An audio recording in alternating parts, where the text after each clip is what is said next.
पिछले 9 दिनों से उत्तरकाशी की सुरंग में फंसे 41 मजदूरों की करेंगे, जो कब निकलेंगे ये सवाल पूरा देश पूछ रहा है।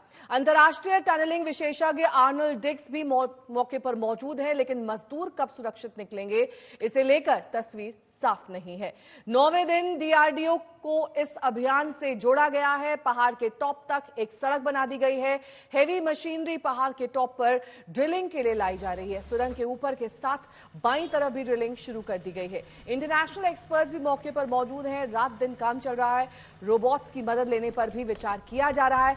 5 एक्शन प्लान के साथ छठे प्लान के तहत रोबोट की मदद से ड्रिलिंग पर विचार हो रहा है।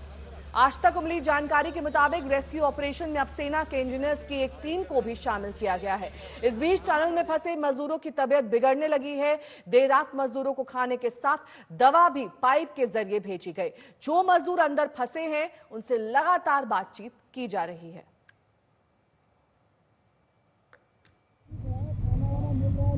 हालत खराब है, बहुत हालत खराब है सर, जल्दी निकालिए, अंदर है हम लोग। आप दिल से हिम्मत ही बना के रखे तभी ऊपर वाले का दुआ है और दुआ है। यहाँ पे ठीक है, खाना वाना मिल रहा है, लेकिन सबका हालत खराब है, बहुत हालत खराब है सर, जल्दी निकालिए, अंदर है हम लोग। आप दिल से हिम्मत ही बना के रखे तभी तो जब ऐसा संकट सर पर आ जाए तो तमाम कोशिशों के साथ ऊपर वाले का साथ भी जरूरी होता है। उत्तरकाशी में सुरंग के बाहर एक छोटा सा मंदिर खड़ा हो गया है। पूजा पाठ वहां पर किया जा रहा है। एक बड़ी राहत की खबर ये भी दे सकते हैं कि जो अंतर्राष्ट्रीय टनलिंग और अंडरग्राउंड स्पेस एसोसिएशन के प्रेसिडेंट है प्रोफेसर आर्नल्ड डिक्स, दरअसल 3 दिन से मैं उनसे लगातार संपर्क में हूं और उन्होंने 2 दिन पहले ये कहा था कि किसी भी हाल में मैं उन 41 मजदूरों को निकाल के लाऊंगा। थोड़ा समय लगा उन्हें यहाँ पहुंचने में, क्योंकि वो जिस हिस्से में थे दुनिया के, वहां से यहाँ तक फ्लाइट से कनेक्ट करना बहुत मुश्किल था। थोड़ी देर पहले वो यहाँ पर आए, टनल में जाकर के मुआयना किया और उसके बाद बाहर एक मंदिर लगाया गया है। दरअसल वो मंदिर जब लाया गया था लोगों की आस्था का प्रतीक था, उन्होंने उसके सामने सर भी झुकाया।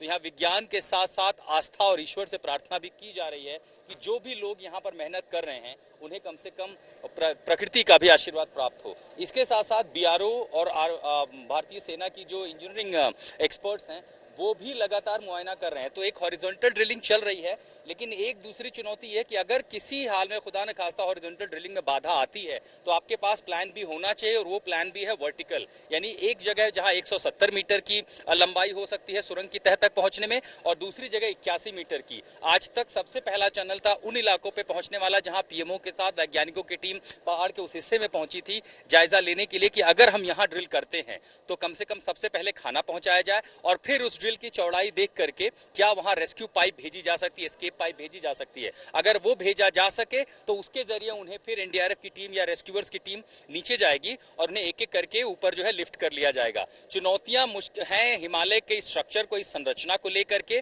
भुरभुराहट है, कहीं पर भारी तगड़ा हिस्सा मजबूत हिस्सा है तो कहीं एकदम भुरभुरी मिस्सी है। अगर आप भारी हिस्से को पेनिट्रेट करते हैं, ड्रिल करते हैं तो कंपन होगा तो हिस्सा हिलेगा, मलबा गिरेगा। भुरभुरी मिट्टी में पाइप आसानी चली जाती है, कंपन, वो दिक्कतें जो फिजिकल हैं यहाँ पे, वो सबसे बड़ी चुनौती है।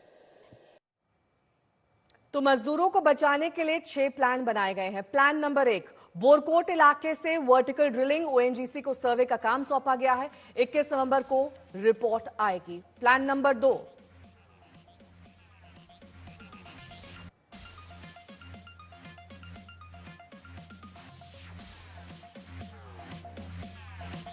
प्लान 1 पे काम ओएनजीसी को सौंपा गया है। 21 नवंबर यानी कि कल रिपोर्ट सौंपी जाएगी। सिलक्यारा इलाके से ये वर्टिकल ड्रिलिंग करने का इस प्लान के तहत योजना है। आरवीएनएल को इस इलाके से वर्टिकल ड्रिलिंग का जिम्मा दिया गया है और बीआरओ इस इलाके तक पहुंचने के लिए रोड बना रहा है। कुछ ऐसे इलाके हैं जहां पर बीआरओ ने ऑलरेडी रोड बना ली है। 970 मीटर रोड बनाने का काम पूरा किया जा चुका है। 180 मीटर रोड बनाने का काम जारी है। ये प्लान नंबर 2 आपको दिखा रहे हैं, जिसमें सिलक्यारा इलाके से वर्टिकल ड्रिलिंग, आरवीएनएल को ड्रिलिंग का जिम्मा दिया गया है। प्लान नंबर 3 आपको बता देते हैं, 170 मीटर टनल बनाने का काम जारी रहेगा और कल इसके लिए मशीन पहुंचेगी। इसके लिए भी आरवीएनएल को जिम्मा दिया गया है। जो मशीन आ रही है उससे अब ड्रिलिंग की जा रही है और ये मशीन कल तक यहां पहुंच पाएगी। Plan number 4, THDC 483 metre tunnel बनाने का काम करेगी और इसके तहत आगे इस काम को अंजाम दिया जाएगा। प्लान नंबर 5, पाइप के जरिए मजदूरों को बाहर निकाला जाएगा। ये जिम्मा NHIDCL के पास है। ये एक एजेंसी है जिसकी मदद अब ली जा रही है। पाइप जिस रास्ते से जाएगा उसे मजबूत करने का काम जारी है ताकि ऊपर का मलबा नीचे की ओर ना गिरे। फिर इस रास्ते पाइप को अंदर भेजा जाएगा और इसी के जरिए मजदूरों को बाहर निकालने का प्रयास किया जाएगा। सिक्यारा इलाके से बोर करने का प्लान है और ये प्लान नंबर 6 है जिसमें आज से यहां से भी बोरिंग शुरू हो जाएगी।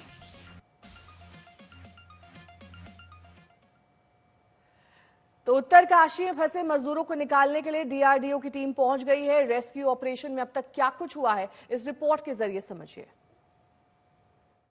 पहाड़ के ठीक भी ऊपर जो है दरअसल टोपोग्राफिकल सर्वे किया जा रहा है इन मशीनों के जरिए और जहां आप देख रहे हैं पहाड़ पर बड़ी बड़ी जेसीबी रास्ता बना रही हैं। इस सर्वे के जरिए ये पता चलेगा कि ये जो दूसरी तरफ पहाड़ का सबसे ऊंचा हिस्सा है जहां से ऊर्ध्वाधर ड्रिलिंग होनी है, वर्टिकल ड्रिलिंग होनी है, वहां पहुंचना कितना आसान हो सकता है क्योंकि आप भारी भारी मशीनरी को चढ़ाएंगे कैसे, क्या गाड़ियां उस पर चढ़ सकती हैं। तो ये सारा हालांकि एक लंबी प्रक्रिया है लेकिन इसकी शुरुआत हो चुकी है। हम आपको पहाड़ के उस हिस्से पर ले चलते हैं जहां ड्रिलिंग की प्रक्रिया शुरू होनी है।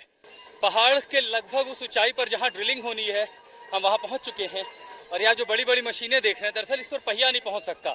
तो ये जो चेन और ये रोवर जो मशीनें हैं ये दरअसल ऊपर जा रही हैं और इस तरह पूरे पहाड़ को काट के सड़क बनाई जा रही है।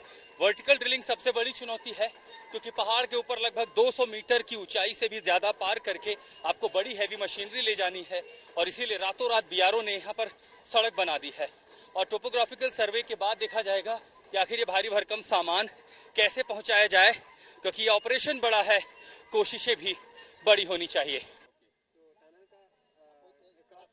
पहाड़ के इस हिस्से पर दरअसल अब आप जब मशीनें देख रहे हैं तो यहाँ जियो फिजिकल जो इंस्टीट्यूट है, जो एजेंसीज हैं, वो अपना सामान लेकर के पहुंची हैं और इनका काम है दरअसल ये देखना कि जिस सतह पर हम खड़े हैं इसके ठीक नीचे और सुरंग के बीच तक की जो मोटाई है परत की, उसमें किस तरह की एक्टिविटीज हो रही है, यानी मिट्टी कितनी संवेदनशील है, ढांचा कैसा है और उससे क्या ऑपरेशन कितना आसान मुश्किल हो सकता है या किस तरह की दिक्कतें आएंगी। अब आप देखिए कि जहां पर सिर्फ पहाड़ था, पूरा हिस्सा था, इसको काट करके सड़क तैयार कर दी है और इसी से आप अंदाजा लगा सकते हैं कि ये ऑपरेशन कितना बड़ा है। हम उस हिस्से पर जाने की कोशिश कर रहे हैं जहां पहाड़ को ऊपर से चीरने की कोशिश की जा रही है। कर्नल राव, हम ऑलरेडी देख रहे हैं कि आपकी मशीनें ऊपर तक पहुंच रही हैं। लॉजिस्टिकल चैलेंज कितना बड़ा और कितना समय लग सकता है? बस अभी हमें थोड़े इंटरफेरेंस है, जो नीचे वाइब्रेशन आ रहा करके पब्लिक की मूवमेंट है। अगर ये खाली हो गया तो हम 2-3 घंटे में पूरा वहां तक रोड बना के दे देंगे। इंटरनेशनल एक्सपर्ट्स भी आ गए हैं, उनका भी कुछ सुझाव हो रहा है इसको लेकर के? रास्ते बनाने के लिए कोई सुझाव नहीं है, सिर्फ वो जहाँ पर ड्रिल करनी है वो उसकी एफिकेसी कितना है, उसकी क्या आफ्टर इफेक्ट क्या है। तो क्या मान सकते हैं आज वहां तक पहुंच जाएगा रास्ता? हाँ, रास्ता पहुंच जाएगा क्योंकि बीआरओ ने जिस तरह काम किया अपने आप में बहुत तेजी से दिखाई पड़ा है। या बिल्कुल पहुंच जाएगा, कोई डाउट नहीं। आप बीआरओ कर्नल RS राव को सुन रहे थे, इनकी एक्सपर्टीज है। बिलासपुर ऑपरेशन में बहुत सारी जिंदगियां बचाई थी और ये देखिए कैसे जिन इलाकों पर हम दरअसल 3 दिन पहले आए थे कुछ भी नहीं था, अब वहां चौड़ी सड़क बन गई है। तो ये पूरी कोशिश इसलिए की जा रही है कि ये जो रास्ता है यहाँ मूवमेंट हो जाए ताकि मशीनरी पहुंच सके।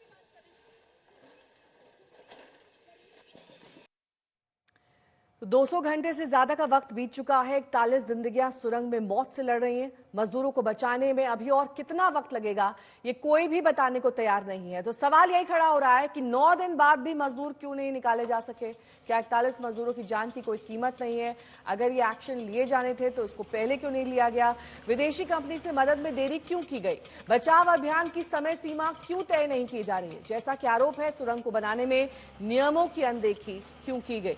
आशुतोष मिश्रा मेरे सहयोगी इस वक्त जुड़ गए हैं तमाम जानकारी के साथ। आशुतोष, सुबह से आप जानकारी दे रहे हैं कि कैसे 6 प्लान्स के तहत काम किया जा रहा है, लेकिन किस तरीके से अब ये कार्यान्वित होगा और आगे जाकर मजदूरों को जान की सुरक्षा किस तरीके से सुनिश्चित की जाएगी, इस पर क्या कुछ काम हो रहा है? क्योंकि जो अभी तक खाना और दवा मुहैया कराई गई है वो नाकाफी है।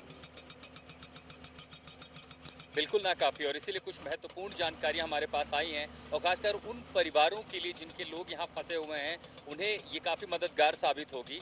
दरअसल जो 6 इंच की अल्टरनेटिव पाइपलाइन है वो संभवतः आज शाम तक उन तक पहुंच जाएगी, जो कि ऑगर मशीन के ऊपर लगी है। यानी उन लोगों तक अब बेहतर खाना गुंजाइश है कि आज शाम तक पहुंच जाए, क्योंकि स्वास्थ्य की दिक्कतें आ रही थी खाने पीने को लेकर के। कईयों को पेट दर्द की शिकायत थी, सर दर्द की शिकायत थी। इस तरह में एंटीबायोटिक्स और आवश्यक दवाएं उन तक पहुंचा दी गई हैं। बहुत ज्यादा उनसे बातचीत नहीं की जा रही है ताकि वो एग्जॉस्ट ना हो जाएं, लेकिन कुछ चीजें जरूर है जो सवाल खड़ा करती हैं, और वो मैं ये बुलेटिन बता रहा हूं जब से थोड़ी देर पहले औपचारिक जानकारी दी गई है कि 21 मीटर पाइप जो हॉरिजॉन्टल ड्रिलिंग होनी थी ऑगर मशीन के जरिए, बड़ा मलबा उसके सामने आया है, बड़ा हिस्सा आया, मशीन रुक चुकी है, और आज तीसरा दिन है मशीन काम नहीं कर रही है। कब करेगी? जब अंदर की सुरक्षा संरचना तैयार हो जाएगी, ताकि दूसरा कोई हादसा ना हो जाए। दरअसल यहाँ वाइब्रेशन एक बार अर्थक्वेक आ चुका है, तो कई सारे मजदूरों को डर भी लग रहा है।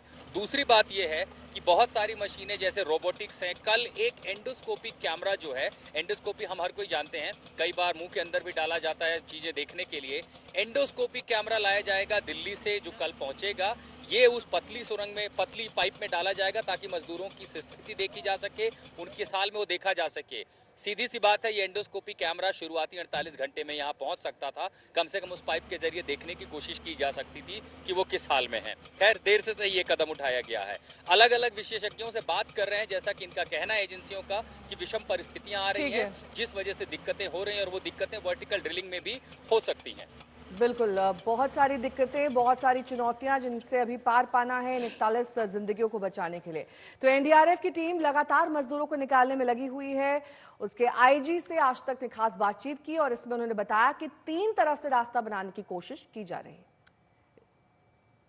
NHIDCL के अंडर में जो एक प्रोजेक्ट चल रहा है, उनके एक्सपर्ट्स, सीनियर लेवल के मैनेजर्स वहाँ पर मौजूद है, और उनकी निगरानी में इस प्रोजेक्ट को चलाया जा रहा है।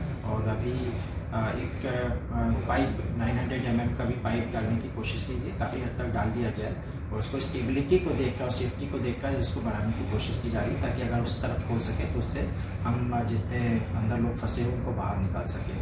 तो एक्सपर्ट्स का भी इस पर इस्तेमाल हो रहा है। वहाँ पर टीम ऑलरेडी गठित हो चुकी है, सेपरेट टीम भी गई हुई है, तो सबका एक जॉइंट एफर्ट चल रहा है। We, as a full, coordinated international team, led by our local experts who are here, who are the experts, we are committed, and I've said it, I'll say it again, we are getting 41 men out of this tunnel, and we're making sure no one else gets hurt in the process.